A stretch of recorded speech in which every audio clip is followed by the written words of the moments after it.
Irmão, nós temos falado muito sobre discernir o tempo que a gente tem vivido, né? A gente ter os nossos olhos atentos para o que Deus está fazendo nesse tempo, para o que o Senhor está falando nesse tempo, qual a palavra de Deus para esse tempo que a gente está vivendo, né? Qual o cenário que a gente está vivendo.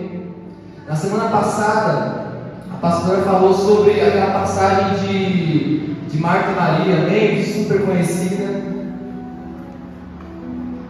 que estava ali tão atarefada com milhares de coisas, né, e não tinha tempo para parar e contemplar e desfrutar da presença de Jesus, né? E eu vou ser sincero, irmãos, como é difícil. Eu estou trabalhando demais ultimamente, né? E como é difícil fazer a tua cabeça parar e falar assim: para de pensar em trabalho, para de pensar em situações e foca em Jesus. É ou não é difícil, irmãos? A cabeça está lá, você vai dormir, você tem que fazer aquilo. E como é difícil parar e assim, esquecer de tudo. Aí você para, você abre a Bíblia, e aí você está lá, se você precisa naquele meio, né? O Senhor é meu pastor, nossa, eu não fiz aquilo. Assim, a cabeça vai fugindo, tem que trazer ela de volta. Por quê? Porque são muitas coisas que a gente está envolvido. E a gente precisa se envolver com Jesus, irmão. Assim como Maria, a gente precisa parar. Eu vou ser sincero, eu estou nesse desafio. Eu falo constantemente: você para de manhã para fazer devocional, você precisa disciplinar a cabeça. Amém, irmãos? Em nome de Jesus a gente vai conseguir. Amém? A gente precisa, um ponto importante, que precisa de um do outro. Amém? Você não está conseguindo orar, irmão? Liga para alguém. Vamos orar junto, vamos ter um tempo junto. Amém? Amém? Deus é bom. E hoje, irmãos, eu queria falar um pouquinho, eu queria que nós servisse junto um pouco, em cima de uma passagem lá em Mateus. Abre por favor, Mateus 2. Mateus capítulo 2.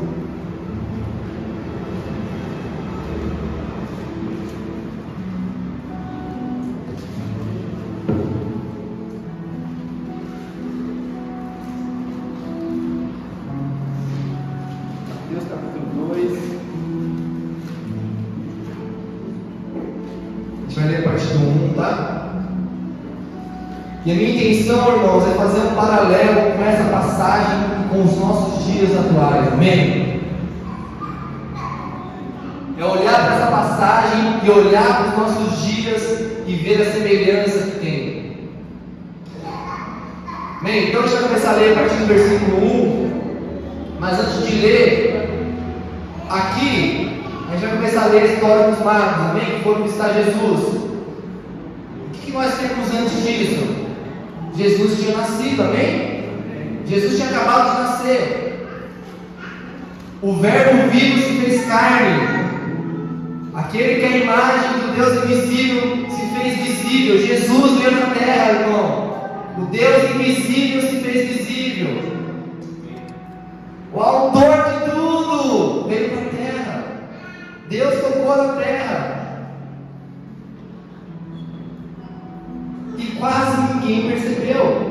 Quase ninguém percebeu que aquele menininho, que aquele bebê era Jesus, o Verbo vivo. E a gente vai ler a história desses magos que vieram de longe para contemplar em um bebê o Rei dos Reis. Vamos ler a partir do versículo 1, amém? E a segunda vinda de Jesus não vai ser diferente, irmãos. Ele virá e muitos vão estar envolvidos com as coisas dessa terra. Muitos vão estar envolvidos com esse mundo e não vai perceber que o Messias veio. Da mesma forma, Jesus já nos orienta. Ele fala assim: ó, nos últimos dias serão como os dias de Noé. Comiam, bebiam, casavam, davam-se em casamento, até que Noé entrou na arca. As pessoas vão estar envolvidas, não vão perceber. Amém? Mas a igreja vai estar com os olhos atentos. A igreja vai estar com os ouvidos inclinados. Amém, irmãos? Glória a Deus. Vamos ler no versículo 1. Diz assim: Depois que Jesus nasceu em Belém da Judéia, nos dias de Herodes, magos vindos do Oriente chegaram a Jerusalém e perguntaram: onde está o recém-nascido Rei dos Judeus? Vimos a sua estrela no Oriente e viemos adorá-lo. Irmãos, quem eram esses magos aqui que vinham do Oriente? Eles podiam ser, a gente pode fazer uma comparação desses magos com a época de Daniel, que eram os adivinhadores, que eram os cientistas da época, que eram aqueles que olhavam para as estrelas, os astrólogos, e eles viram a estrela e eles foram atrás. Provavelmente a palavra chegou nesses magos aqui. Eles tinham um leve conhecimento sobre a profecia do Messias, e eles foram atrás dessa estrela. E vemos no contexto, irmãos, que o povo judeu estava tão atarefado, tão envolvido, que nem a pastora pregou semana passada, que eles não viram estrela, eles não viram bebê, eles não viram nada. E esses magos vieram de longe para adorar o Messias. E vemos esses magos vindo de uma terra distante, irmãos. Sabe que estava até adorando ali, irmãos? Existem pessoas que estão atrás de Jesus. Existem pessoas aí fora, irmãos, que estão buscando Jesus desesperadamente. Existem pessoas aí que estão, e eu sinto, cara, eu sinto que é tempo das nossas igrejas serem cheias de pessoas que estão buscando o Messias, que estão atrás do Messias, estão buscando em estrelas e em relacionamentos, porque eles querem o Messias. Amém? Vamos ler o 3. Então esses magos foram e perguntaram, né? Aonde está o recém-nascido Rei dos Judeus? E aí no 3, quando Herodes, que era o rei da época ali, ouviu isso, ficou perturbado, e com ele toda Jerusalém, tendo reunido todos os chefes dos sacerdotes do povo e os mestres da lei, perguntaram-lhe: onde deveria nascer o Cristo? Onde deveria nascer o Cristo? Irmãos, a gente vê aqui nesse versículo que Herodes ficou perturbado porque Cristo tinha nascido. Irmãos, toda vez que Cristo nasce, né, e Jesus, Paulo ele nos orienta, né, para que a gente morra.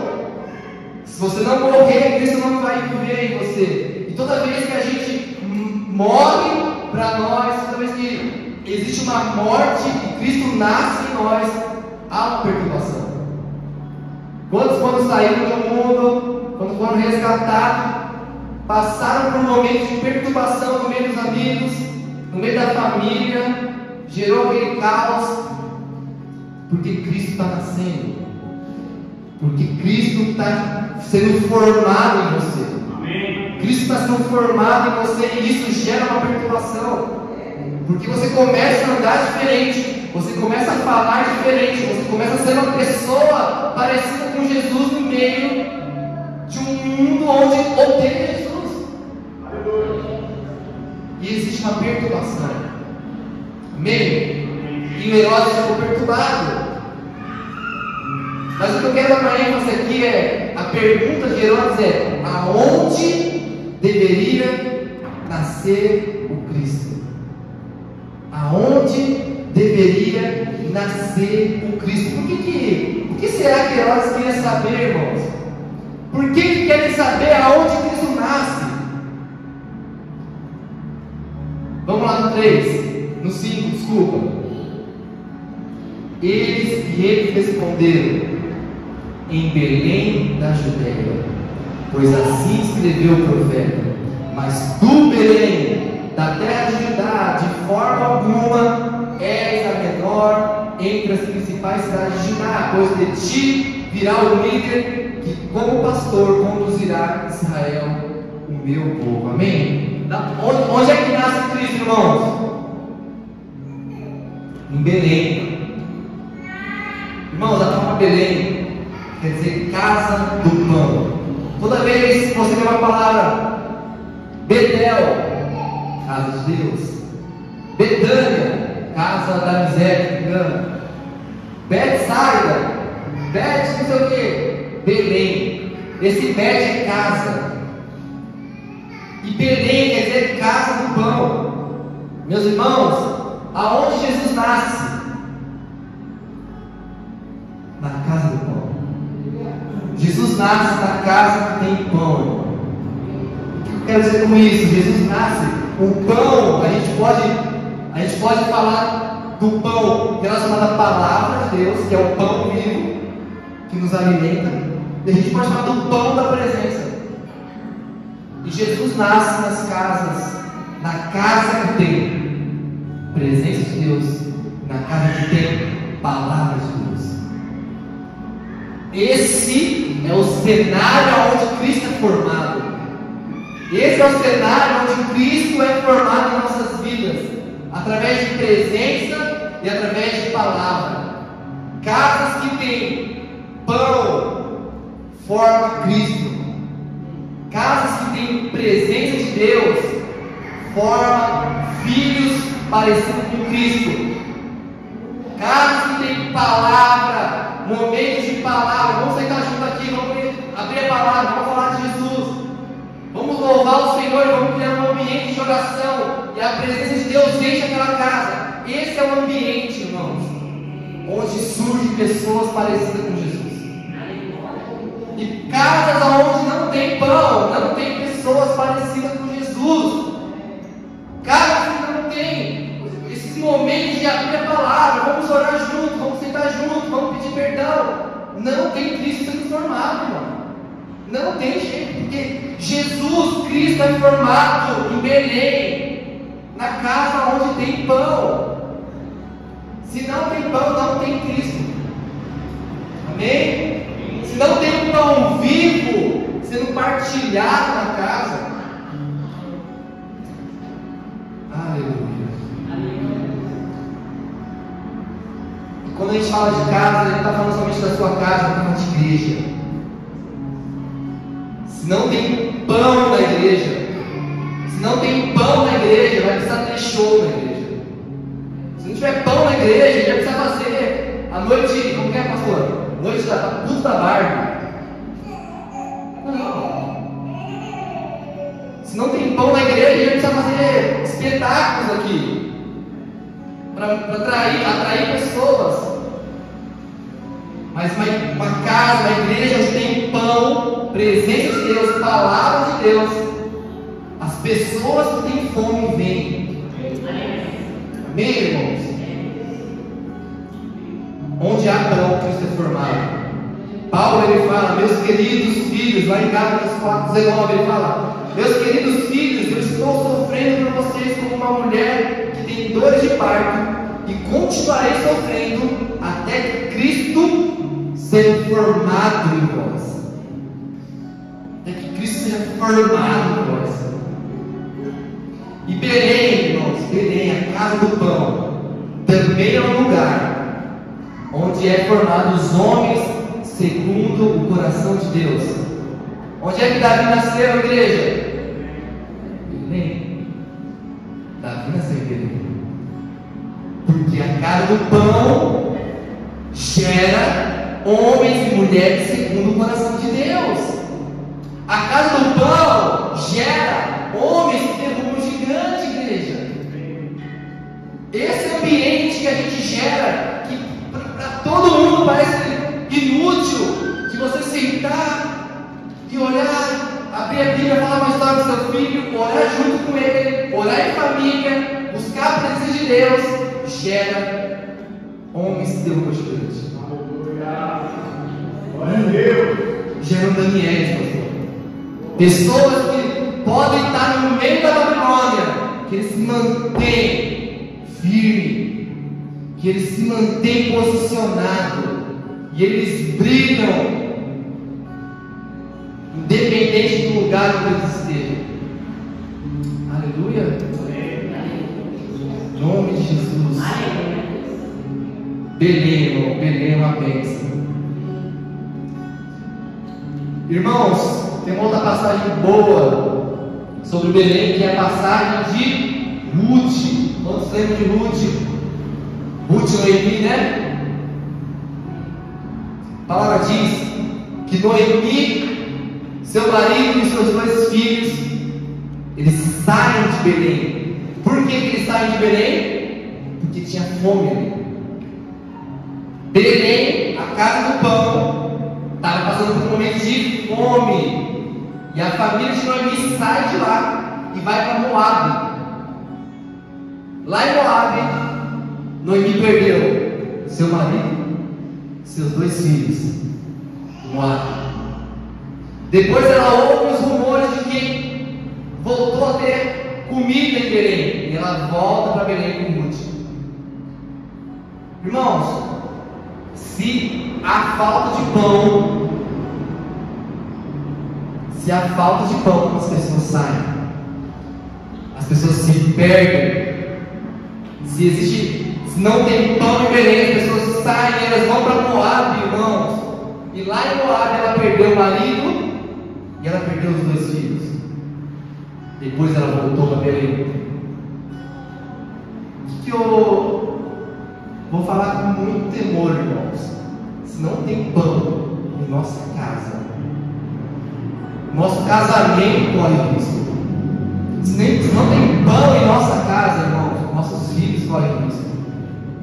Infelizmente, com muito temor, irmão. Eu não consigo, sinceramente, eu não consigo ver um casamento duradouro sem Deus. Eu não consigo ver uma família firmada, estabilizada, sem a presença de Deus e sem pão e sem palavra. Não consigo ver. E eu também não quero correr o risco de ver isso, se dá certo ou não. Porque se não tem esse ambiente, irmãos, se não tem essa presença de Deus na nossa casa, a gente corre risco. Vocês concordam comigo, irmãos? Concordam comigo? Eu não consigo ver uma casa estabilizada sem a presença de Deus. Filhos firmados, olhando para Jesus, sem ter pão dentro de casa, sem ter a presença de Deus. Jesus nos ajude, amém? Os nossos casamentos não serão destruídos, porque vai ter pão. Os nossos filhos não serão tocados, porque vai ter pão, vai ter palavra e vai ter presença de Deus. Amém? Nossa casa vai ser Betel, irmãos. E sendo bem prático aqui, que eu queria compartilhar, falando de Belém ainda, precisamos, sendo prático, hein? A nossa casa precisa ter culto no lar. Super prático. A nossa casa tem que ter momento. E eu estou um pouco revoltado até comigo. Esses dias eu ouvi o Gabriel Cantarino falando e mexeu comigo. Ele falou assim, cara, eu não quero mais ficar na oraçãozinha de hora de dormir, hora de comer. Meu irmão, é algo além disso. A gente está vivendo uma época que não é mais boa noite, Jesus, abençoe minha noite de sono, Senhor, obrigado por essa comida, acabou. Irmão, a gente está vivendo de um tempo que é algo acima disso. A gente está no básico, Senhor, boa noite, não é assim? Eu estou falando que eu estou um pouco até revoltado. Eu não perco uma oração de refeição, irmão. Lá em casa, toda refeição vai ter oração. Antes de dormir, vai orar. Acordou, vai orar. O que eu estou falando é que eu sinto que ainda precisa de mais. O culto no lar precisa ter constantemente. Por quê, irmãos? Nós temos algo muito precioso dentro de casa, que é a nossa família. E isso vai salvar a nossa casa. Isso é a construção da arca. Quando vir a tempestade, a nossa família vai estar lá dentro. Amém, irmãos? Então nós precisamos disso. Boa noite, Jesus, obrigado pela comida, não é suficiente. A gente precisa subir a régua disso. Amém? Deus é bom. A gente está falando de casas sacerdotais. Jesus veio para onde? Na casa de José e Maria, né? Irmãos, você acha que Deus pegou e falou assim: vou pegar José e Maria aqui e vou... Irmãos, José e Maria era uma bênção. Essa casa, esse casamento era uma bênção. Não era qualquer família. Maria ouvia Jesus, José ouvia Jesus e se movimentava conforme Jesus mandava. Não era qualquer casa. Essa casa era uma bênção, irmãos. Essa família era uma bênção. E Deus falou assim: eu vou colocar algo especial nessa casa.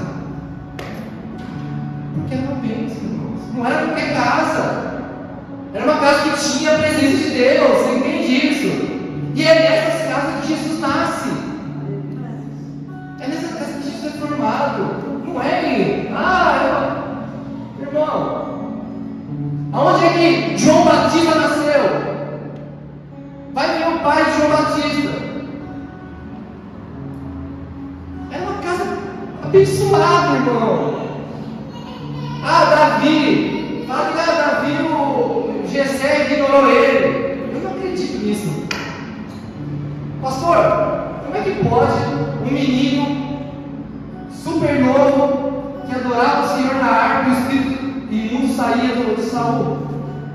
Irmão, a casa de Davi era uma bênção. Não faz sentido um menino, homem segundo o coração de Deus, sair de qualquer lugar. Para. A casa dele era uma bênção. Jessé era uma bênção. A avó de Davi, ou a bisavó, era Ruth. Era uma bênção. Boaz era uma bênção. Resgatador.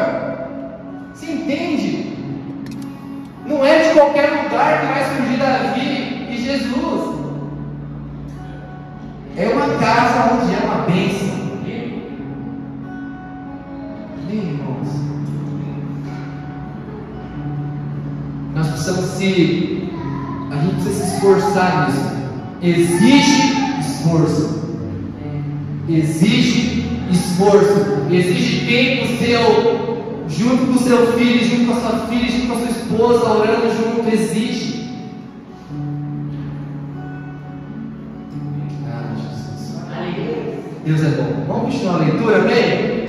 Vamos no 7. Então Herodes chamou os magos secretamente, informou-se com eles a respeito do tempo exato em que a estrela tinha aparecido, enviou-os a Belém e disse: vão informar-se com exatidão sobre o menino, e logo que o encontrarem avisem-me, para que eu também vá adorá-lo. Meu irmão, Herodes queria adorar Jesus? De forma alguma. Mas o diabo, ele é o pai da mentira, não é? Quando a Bíblia fala que ele é o pai, é que ele é o melhor mentiroso. Ele cria uma falácia que você ouve e você, nossa, que bênção, coisa linda. Mas por trás de tudo isso existe uma tentativa de querer destruir. E a falácia é linda. Eu vou falar, né, com ele, pastor. Tem uma falácia que destrói casamento, sabe qual que é? É assim, ó: você precisa ser feliz. Não é bonito ouvir? Quantos gostam de ouvir? Nossa, é verdade, eu preciso ser feliz. Você precisa cuidar de você. Quando eu ouvi isso, bom ouvir isso. É verdade, eu preciso ser feliz e eu preciso cuidar de mim. Meu irmão, isso tem destruído tanto casamento. Isso tem destruído tanto, tem deixado tanta criança sem pai, sem mãe. Porque não é verdade, eu preciso cuidar de mim.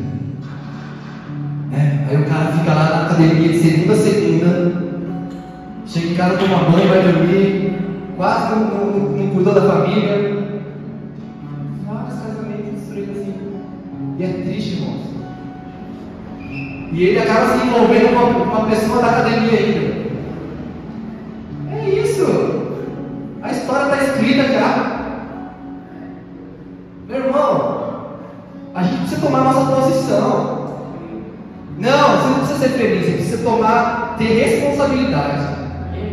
Você não precisa ser feliz, você precisa tomar o seu papel, meu irmão, de homem, de esposa. A sua responsabilidade vem primeiro que a sua felicidade. Toma posição. Né? Eu gosto do pastor Jack lá. Ele fala assim, cara, homem de verdade, ele gosta de ficar carregando mala para viajar com a família. Nossa, é pensativo, né? Mas por quê? Porque o foco é a família. O foco é a família, meu irmão. Não é jogar bola com os amigos. Gosto de jogar bola, hein? Tô no deserto sem jogar bola esses tempos aí. Tô no deserto. Ai, Deus é. Mas o diabo é astuto em criar uma falácia bonita, aonde você fala, nossa, é verdade, mas no fundo ele quer destruir a sua casa, ele quer destruir a sua família. Meu irmão, o que mais tem hoje em dia é frase assim. Mas vamos continuar, porque nós não vamos dar ouvido a Herodes, amém, irmãos? Que o Senhor nos dê discernimento para saber o espírito por trás daquela frase, né? Porque quando Paulo estava lá em Atenas, andando, viu uma mulher assim, esses são os homens de Deus, esses são homens que servem o Deus vivo. Paulo virou, ficou revoltado e expulsou o demônio daquela mulher. Mas estava falando algo bonito, mas existia um espírito por trás daquela frase. E Paulo chegou, assim, não sei como que ele expulsou, mas ele expulsou o demônio daquela mulher, porque tinha um espírito por trás. Loucura, né? Estava falando a verdade, estava falando algo bom. Vamos lá. Vamos no 9. Depois de ouvir o rei, eles seguiram o seu caminho, e a estrela que tinha visto no oriente foi adiante deles, até que finalmente parou sobre o lugar onde estava o menino. Irmãos, esses magos chegaram até Jesus. Deus sempre vai guiar pessoas que querem conhecer Jesus para a casa certa. Se a tua casa tiver pão, se a tua casa tiver presença de Deus, Deus vai mandar pessoas para a sua casa. Eu estou doido para fazer de casa em casa na minha casa. Os pastores não deixaram. Por quê? Porque eu sei que tem vizinhos ali que são magos que querem Jesus, que estão atrás de Jesus. E se tiver pão, eles vão. Deus vai guiar. Deus vai guiar a pessoa até a presença de Jesus. Amém? Quem sabe hoje aqui não tem magos que estavam atrás de Jesus, e Deus guiou você até a casa do pão. Amém? E eu sinto que é tempo disso, das pessoas virem famintas até a casa do pão. Vamos continuar, 10. Quando tornaram a ver a estrela, encheram-se de júbilo. Ao entrar na casa, viram o menino com Maria, sua mãe, e prostrando-se, o adoraram.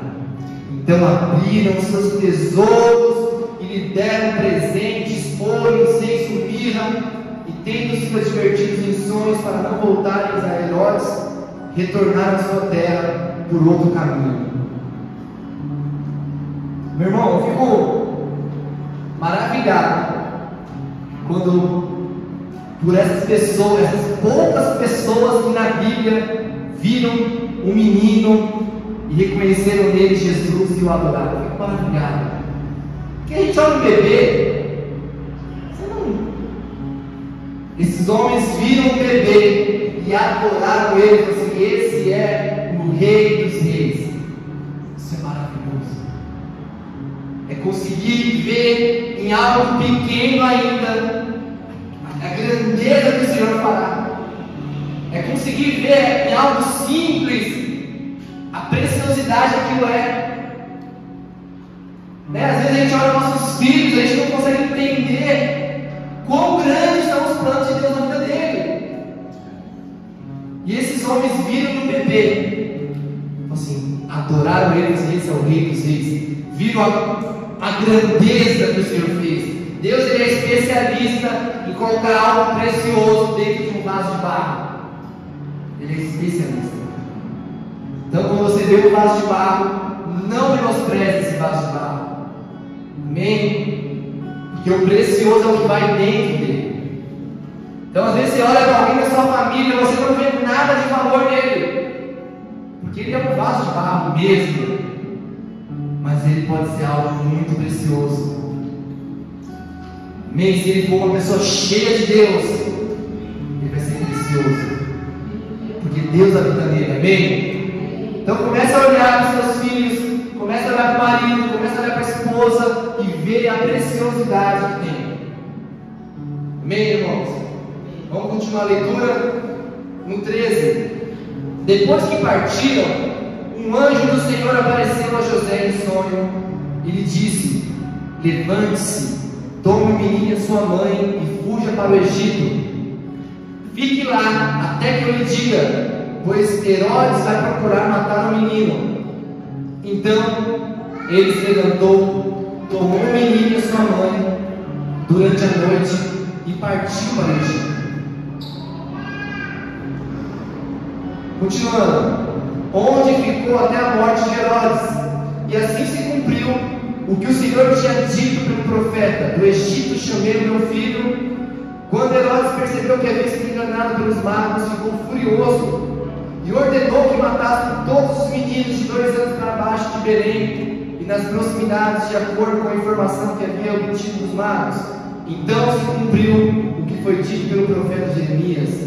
Ouviu-se uma voz em Ramá, choro e grande lamentação. É Raquel que chora por seus filhos e recusa ser consolada, porque já não existe. Que história, né? Que história, irmãos. O que a gente vê aqui? A gente vê uma tentativa de Herodes em matar Jesus.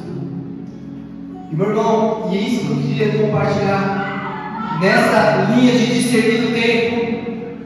Eu vejo hoje como nunca uma tentativa de trazer morte sobre nossas crianças, de trazer morte sobre a família, e nós precisamos estar atentos a isso. Então vocês conseguem ver quantas artimanhas tem para destruir nossos lares, para destruir a nossa casa. Olhando para as redes sociais, olhando para o Instagram da vida, olhando para os jogos da vida, como que as nossas crianças, nossos jovens estão presos, estão sendo roubados dos pais. Tem um gráfico que fala, né? Até os 2 anos, metade do interesse dos filhos é os pais, a outra metade do gráfico são os brinquedos. Aí vai com 7 anos, tantos por cento do brinquedo, tantos que os pais já viu esse gráfico? O interesse deles em estar com os pais, eles vão diminuindo à medida que eles vão crescendo. Só que hoje isso é roubado muito mais. Então, as nossas crianças vão ser roubadas de nós. E você não tem mais tempo de poder compartilhar do pão, de partilhar do pão com seus filhos, com sua família. Meu Deus do céu. Mas aqui, irmãos, eu creio que o que eu gosto desse texto?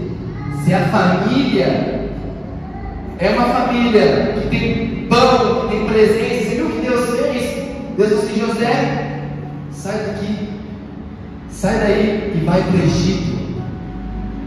que eu sinto aqui, irmãos?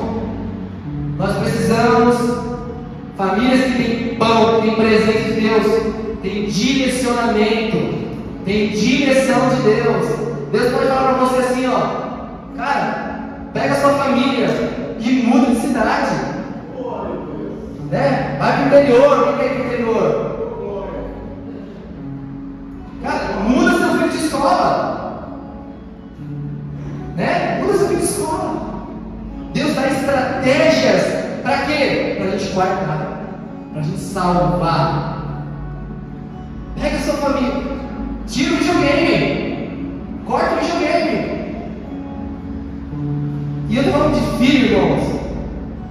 Eu morava com meus pais, Deus deu uma estratégia assim: eu quero que você ore com seu pai todo dia à noite.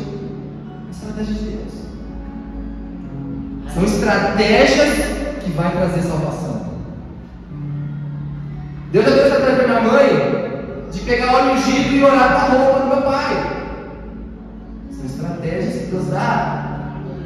E às vezes vai ser loucura. Mas Deus dá estratégias que vão trazer salvação para a nossa casa, que vão trazer salvação para o nosso casamento. Deus dá estratégia, irmão, até para o trabalho. Ele dá ideias para o trabalho. Vocês têm noção disso? É louco.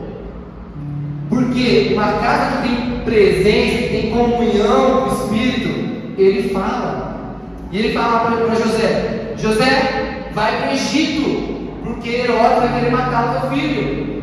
Ele foi para o Egito, depois ele falou assim: José, volta para o Egito. E ele voltou do Egito. Você entende, irmãos? Deus não toma na volta, não. Larga a sua parentela.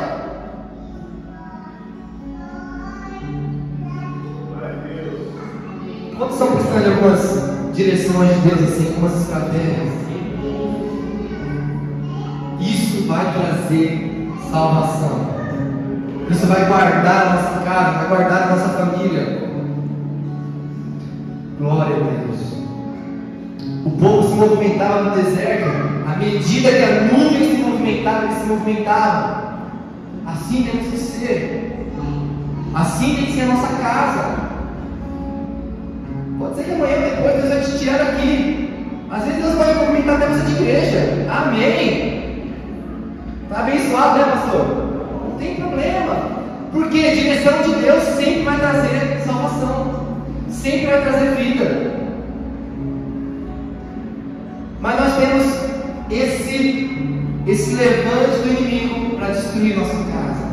E a gente precisa se posicionar, igreja. Nós não podemos ficar passivos, permitindo que nossos filhos sejam roubados, permitindo que haja uma desconstrução do caráter de Cristo. Nós precisamos ser intencionais, dar pão, presença, palavra, porque se não tem isso, irmãos, a gente perde. Se não tiver, a gente perde nossos filhos, a gente perde nosso casamento. Glória a Deus. Vamos ler um outro texto. Abre, por favor, 2 Crônicas 22:10. Esse texto aqui a Bíblia vai gostar.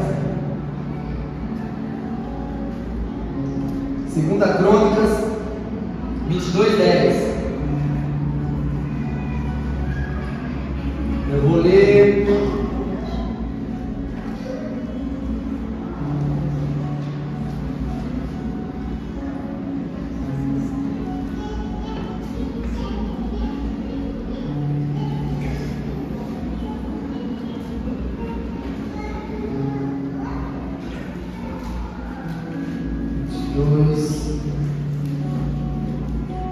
Vamos lá?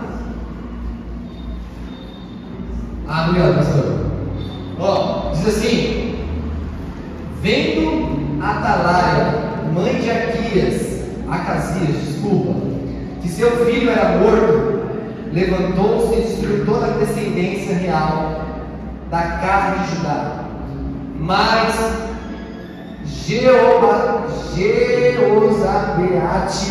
filho do rei, tomou a Joás, filho de Acasias, e um furtou dentre os filhos do rei, aos quais matava, e o pôs e a sua ama numa câmara interior. Assim Jeozabeate, a filha do rei Jeorão, mulher do sacerdote Joiada, irmão de Acasias, o escondeu de Atalaia e não foi morto. Joás esteve com ele 6 anos na casa de Deus, e Atalaia reinou no país. Explicando um pouquinho a história, Atalaia, a mãe de Acasias, Atalaia era filha de Jezabel. Doideira, né? Essa mulher era filha de Jezabel, mãe de Acasias. Quando Acasias, que era o rei, morreu, olha o que a avó fez. A avó matou todos os meninos. Para quê? Para que ela ficasse como rainha naquele tempo.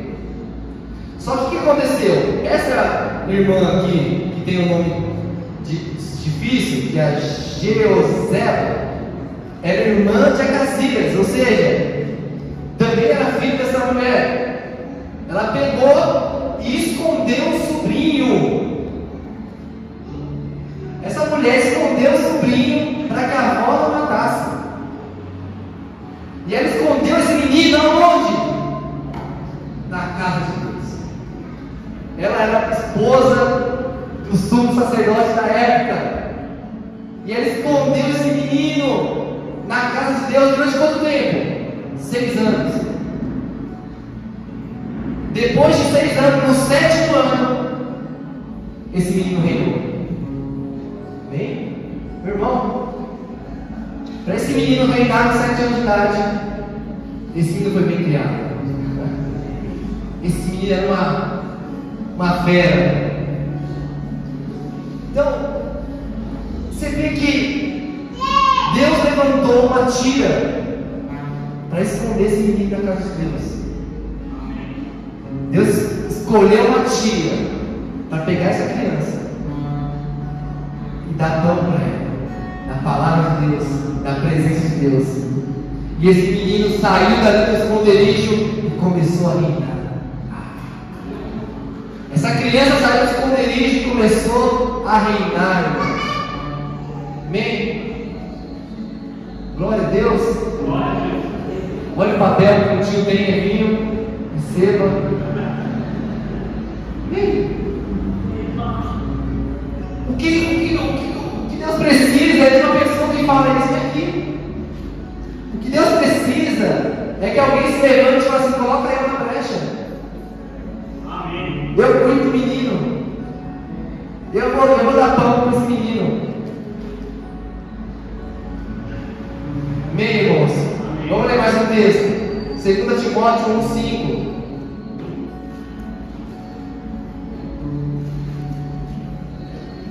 Segunda Timóteo 1,5.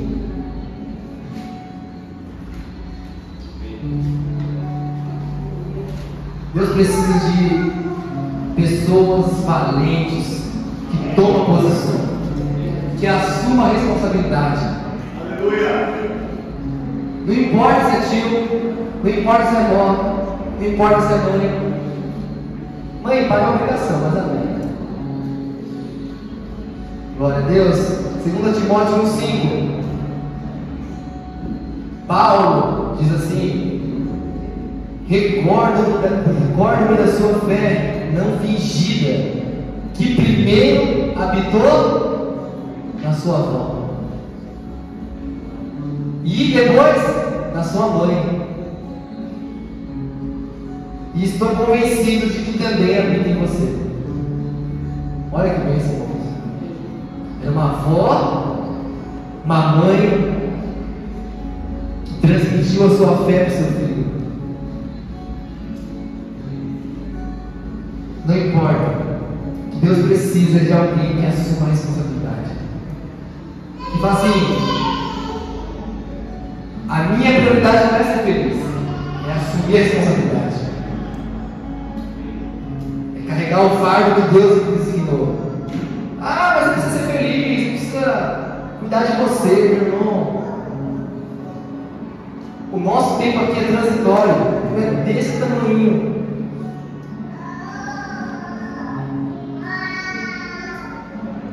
Eu creio que o Senhor quer nos abrir nossos olhos para a gente focar aonde temos que focar e ser intencionais, irmãos. Não seja uma família, deixa a vida me levar. Seja intencional em ser família.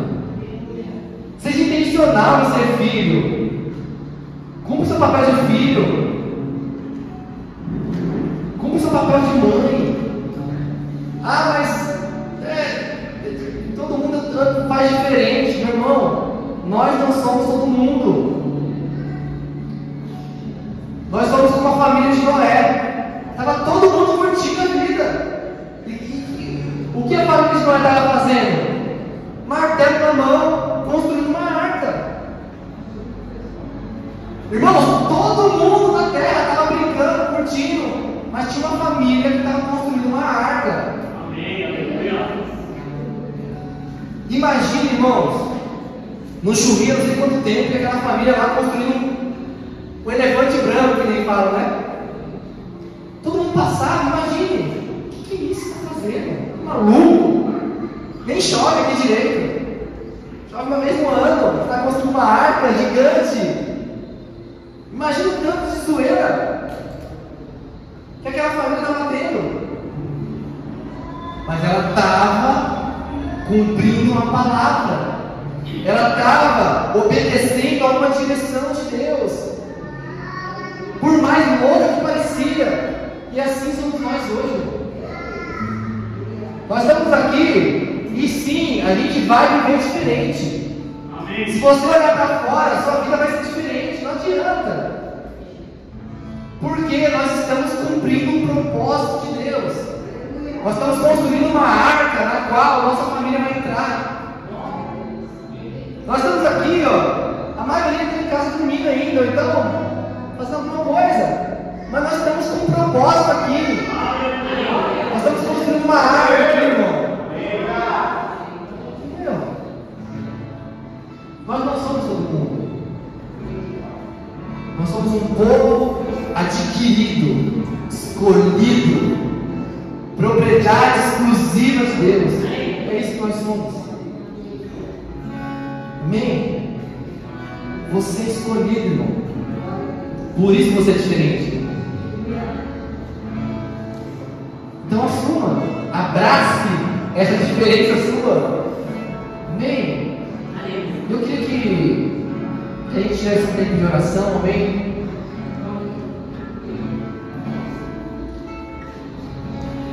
Depois no final, pastor, se tivesse a gente orar mais um pouquinho para as crianças. Gostei demais quando o pastor orou e falou que as nossas crianças são como Danielis. São crianças que vão estar no meio, mas eles não vão ser iguais. Amém? Tem bastante criança aqui, ó, velho. É bom, né? E ó, faltou as minhas, hein? Faltou as minhas, faltou os netos azul. Tem muita criança. E nossos filhos, eles vão derrubar gigantes. Davi está com essa brincadeira principal do Davi agora é derrubar um gigante lá. Ele pega o Hulk, e aí ele pega um bonequinho qualquer lá, e aí ele fala assim: Davi pegou 5 pedrinhas, rodou, tacou bem na testa do gigante. Fala, é isso aí, meu filho. Porque ele vai ser alguém que vai derrubar gigante. Ele vai se posicionar, ele vai ser o homem segundo o coração de Deus. Amém? Em nome de Jesus. Vamos orar? Amém. O Senhor venha nos ajudar nessa trajetória. Meu irmão, não é fácil. Uma coisa que eu comentei com o pastor ontem: nós não podemos terceirizar a nossa família, nós não podemos terceirizar a educação dos nossos filhos, nós não podemos terceirizar a condução do nosso casamento. Não, é sua responsabilidade. Não terceirize. Não terceirize. Tem uma história na Bíblia da mãe de Mefibosete, que deixou Mefibosete com a sua lâmina, e no momento da guerra não deixou o menino cair, porque terceirizou a criação.